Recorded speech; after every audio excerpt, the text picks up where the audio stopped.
Welcome to OASIS Tokyo podcast. At OASIS Tokyo, we have been exploring Japanese culture and lifestyle through short-form videos. My name is Alyssa and I will be your host today. Starting in 2026, we will be expanding our journey through our podcast. Today's guest is Derek. Derek, would you like to introduce yourself? Hi, my name is Derek. I'm living in Tokyo, Japan. I've been here for 2 years now. I'm a creative entrepreneur and storyteller, and I'm someone who prides myself on designing an intentional life. Fantastic. So Derek and I actually met through OASIS Tokyo in our interview, would you say a few months ago? Yeah, 3-4 months ago. 3-4 months ago? Yeah. And so I'm really excited to ask Derek some questions today. So let's jump right in. So Derek, tell us a bit more about what you do for work and what your journey has been like so far. What I do for work. My career has been composed of many things. I was a photographer for about 11, 12 years, specifically wedding photography. I shot around 400 weddings, saw many different types of love, traveled around the world.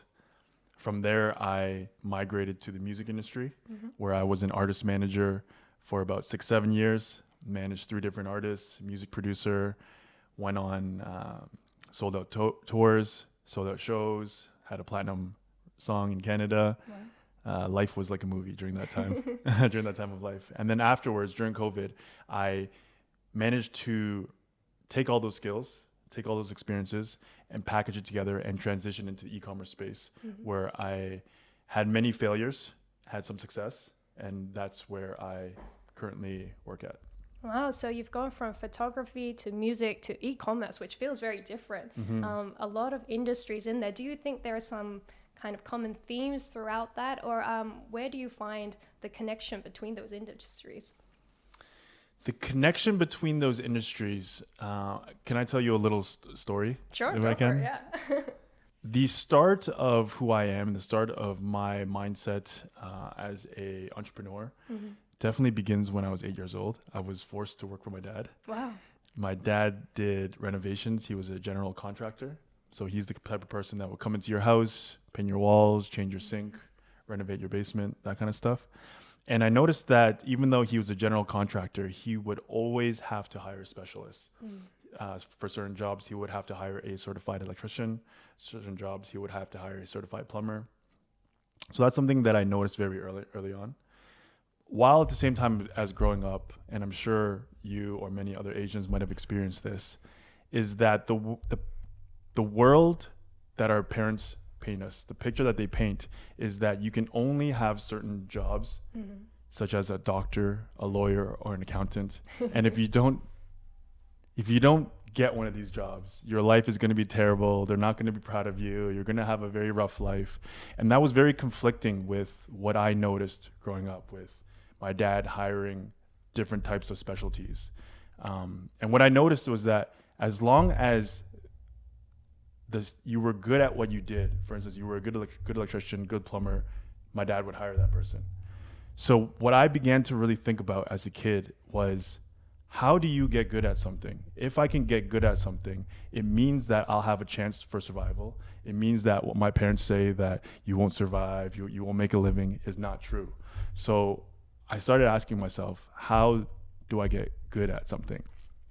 And what I realized was, for instance, were you a good student in school? I will say I was a pretty good student. Yeah. What were some of your, let's say if you had to pick a course that you weren't really good at, what subject were you not good at? Yeah, I think I'm going to say math. Math was not my strongest suit. And then do you remember a certain time where, let's say you're trying to learn a certain equation or a certain principle in math, and you kept reading the textbook and you didn't get it? What helped you with that breakthrough, if you did find a breakthrough in that? Yeah, most of the time it was actually my older sister. I had a sister who was very, very smart, and she kind of guided me throughout that, showing me maybe to approach the equation in a different way. Amazing. So in the situation that you just illustrated, you had a mentor. A mentor helped you go from someone who was not good at math to be someone who understood math. Besides mentorship, for me, what I learned as a kid was that spending time on something would allow you to be good at something. And the very clear example that I remember, I was in my library at my home reading a biology textbook. I was terrible at biology. I was reading this chapter for 3 or 4 times. I understood the words, but the words didn't make sense in my mind. And then I remember when I read it for the 5th time, that is when the concept of whatever I was reading made sense to me. And that's when I realized that you have to spend time on something in order to get good at something. And if you get good at it, you're going to survive in the world. So then I took one step back and I asked myself, how do I ensure that I will spend time on whatever I do? And the answer that I came up with was that as long as I enjoy it, I will spend time on it. So that's the answer to everything that I've done in my career. As long as I enjoy it, I'll know that I'll be okay at it because I'll spend enough time at it. And over time, I'll be able to make a living from it. And that philosophy and that ideology has guided me through photography, through the music industry, through e-commerce, and even now to living in Tokyo. Wow, so you really find that joy aspect and finding enjoyment in what you do is the key. Absolutely. Right. And how is it that you find, oh, this is what I want to do, this is something I really enjoy? How do you go about kind of narrowing that down? I think you just have to really allow yourself to be free, to be excited by things in the world, to be curious about things in the world, and to just see where you naturally are excited.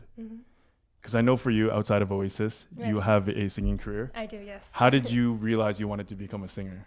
Right. I guess for me, in school as well, I always found myself gravitating towards drama and music, also a bit of dance as well. So it always felt like it was the general direction that I wanted to go into.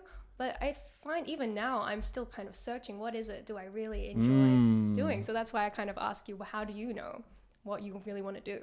Yeah, for me, it was kind of like you. I just gravitated towards certain things. I noticed that I spent more time on it. And then I just allowed myself to say, hey, I'm a photographer. Just like for you, I'm sure one day you decided to say, hey, you know what? I'm a singer. Right? I think that's very hard to pinpoint that exact moment, but that exact moment where you give yourself the permission to be whatever it is you are is very important. Right. So that kind of I am statement. Yes. Right. So I know that you've had many successful businesses across different industries. What would you say is essential in building those businesses? What is like common amongst that? So common amongst, besides having a passion in it, having an interest in it so that you endure the marathon of business to ensure that you stay long enough in it. Besides that, from a technical term, you need a good product, you need a good brand, and you need a good system. That's very technical. I don't want to get into that. What I have always prided myself in is to working with people that I enjoy working with, who are also equally talented and who are also optimistic about the problem. Every business is a problem, and you have to be very optimistic in order to feel like you can solve this problem, to feel like you can make a difference. And that, I find, is the personality trait that allows for the most amount of success.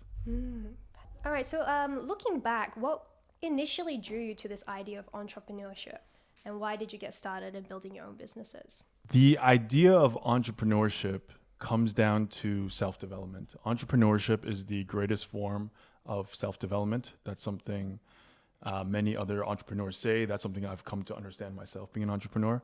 And starting from a young age, I just wanted to grow. I wanted to experience things. I know that life is just one time. And in order to maximize that, I knew that I had to maximize my time, maximize who I was, and entrepreneurship was the vehicle for all of that. Wow, so it sounds like you've really had this kind of dedication from a young age. So we've talked a bit about Derek's mindset when it comes to entrepreneurship. In our next segment, we're going to talk a bit more about how Derek has found settling into Tokyo and kind of rebuilding your life here in Japan. Thank you so much.